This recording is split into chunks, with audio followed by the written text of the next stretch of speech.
This is a message about self-care, accountability, transformation, and cleansing your vibration. This message is channeled under the power of the new moon in Pisces. However, whenever you receive it is when you're meant to receive it, and whenever you truly let it sink in and mean something to you is when it actually will truly impact you. So I hope this message finds you in perfect timing, and I have clear expectations and boundaries regarding who this message is explicitly for.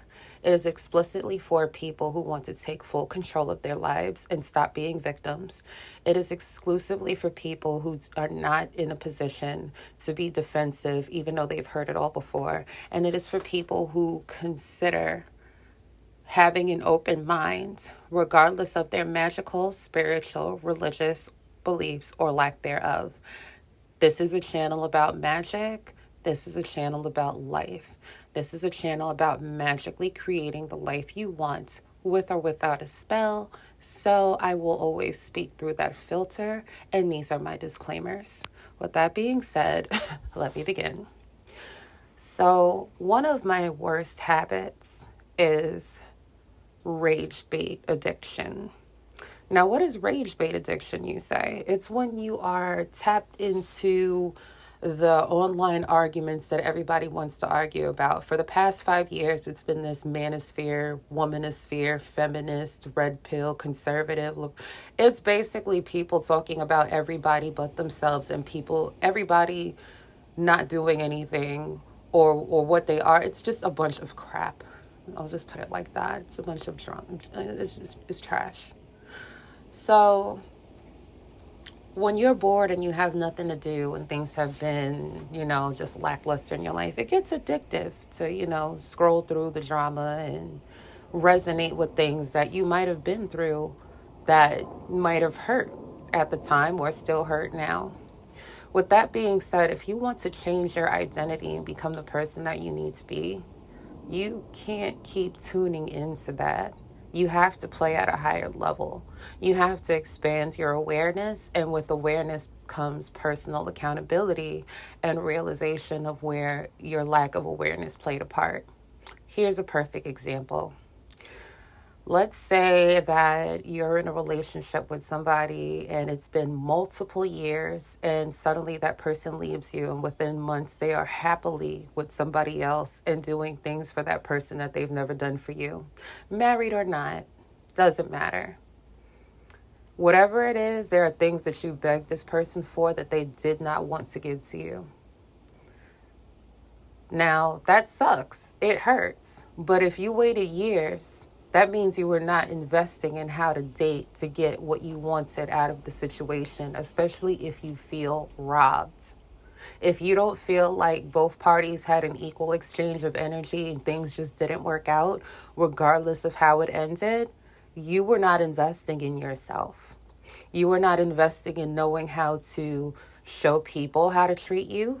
You were not invested in paying attention to when this person clearly showed you they were not interested, willing, capable, or ready to give you what they gave you. You were not willing to read the room in a manner specifically meant for you to read so that you could strategically remove yourself from the situation and move on.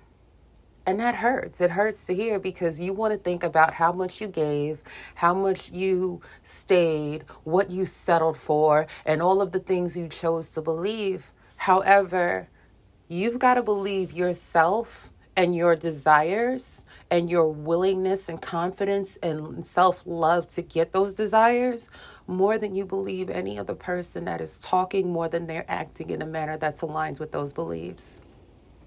So once the first year goes by and you're not truly assessing things, I'm sorry, but where's the accountability, and why are you waiting that long? Why are you putting yourself on hold long enough for somebody else to mess up your life in the direction that it's going in?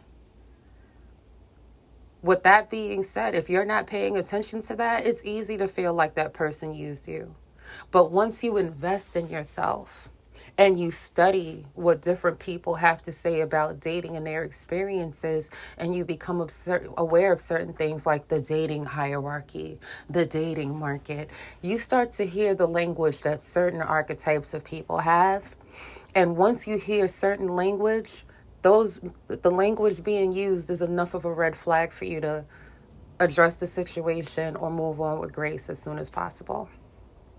You don't stick it out and try to change that person. You don't argue them down. People change their behavior based upon what they want to acquire and who they want to acquire it from. And if you're not worth them giving you proper treatment up front, I'm not saying that it's not impossible to change the situation, but you cannot change the situation by going after them first. You have to assert your boundaries.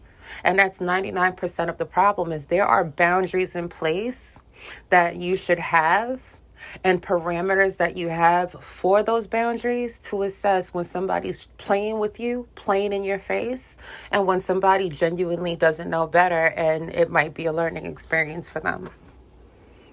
You know, everybody's situation is different. But the bottom line is you're responsible for learning the rules of how to move through life at whatever level you are on, as you learn to create the life you want by shifting into a better vibration, a better frame of mind, a better set of behaviors, and ultimately all of the habits, thoughts, and energy that leads to a higher quality of life. And guess what happens when you do that? The things that you are addicted to when you're rage baiting with people, men aren't this, women aren't that, conservatives this, liberals that, all of that, it goes out the window, because you'll know how you feel about certain things, but you'll also be able to expand your awareness and rise above how you feel to integrate a more holistic ability to move through the world without having to argue your way through it.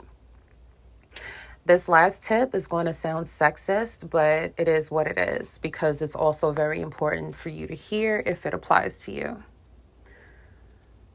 This is especially for people who define themselves as feminine.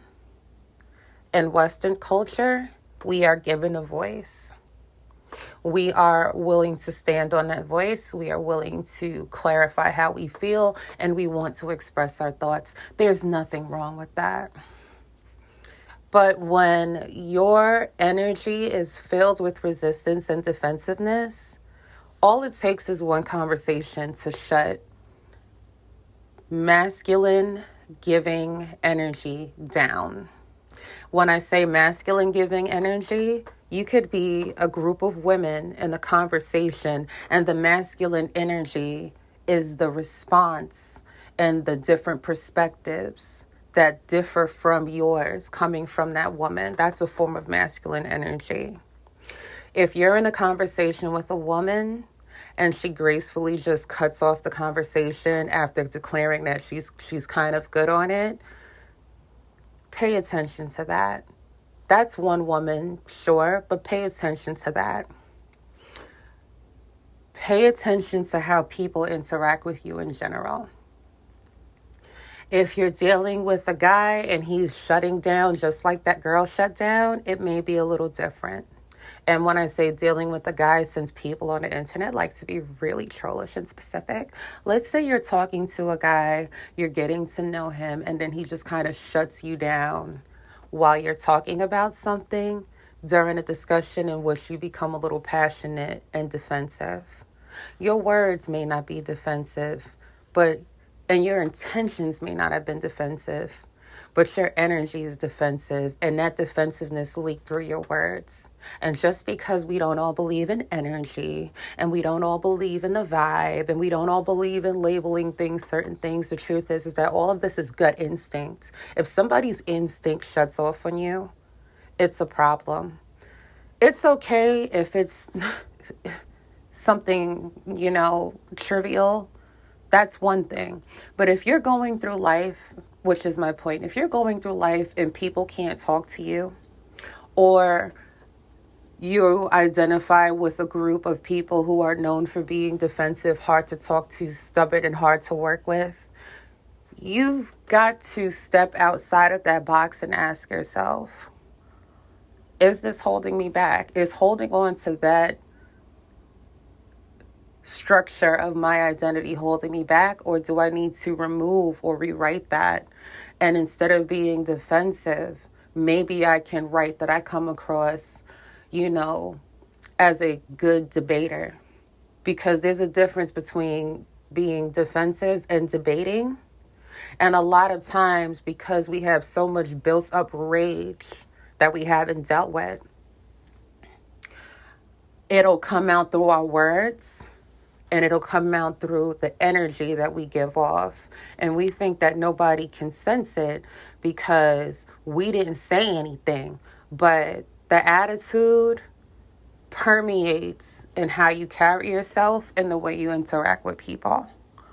And it becomes very hard as you get older and you're not that attractive anymore. You're not that cute anymore. You're not that young anymore. You're not what you used to be anymore, if that applies, to have a stank level of defensive energy that puts people off.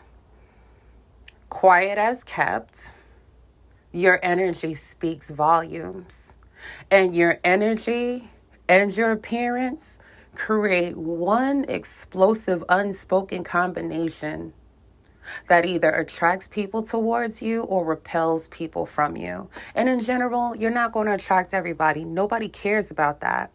But if you're trying to accomplish certain things that have not happened, you have to not only check what you've been feeding yourself through the internet, through your friends, through your conversations, through your behaviors, through your workplace experiences. You have to also check the way you're responding to them and how other people receive that response. If you're part of a population that is marginalized because of having a stereotypically negative response, again, it sucks. But it's going to be your responsibility to then become that exception. No, you shouldn't have to do the work to become that exception. But unfortunately, that's just what it is. And no matter who we are, everybody has something they have to adjust or work through or ascend from. So when it comes to taking care of your spiritual vibration, this is the season where when you start finding yourself getting defensive with and going back and forth with, or just not feeling the vibe with certain communities, you leave the community. You block who you have to block. You step away from it. Delete it off your phone. I'm not saying delete the whole account. Delete it off your phone. Just leave it there. Just freeze. Give social media the freeze response. Give that person the freeze response. Remove yourself from the situation. Give it space. Just give yourself space to collect your energy, recover your energy. Take a spiritual bath, an Epsom salt bath. Collect yourself. Take an L, take a smoke if you need to. Have a sip of something if you need to. Do yoga, take a nap, make love, do something. But don't give that your energy, because that's not helping you get what you want. Yelling back and forth with people on the internet and pontificating your point all day while you're at the office or working remote is not giving any extra energy toward the things that you want. It's just giving energy to people who have nothing better to focus on.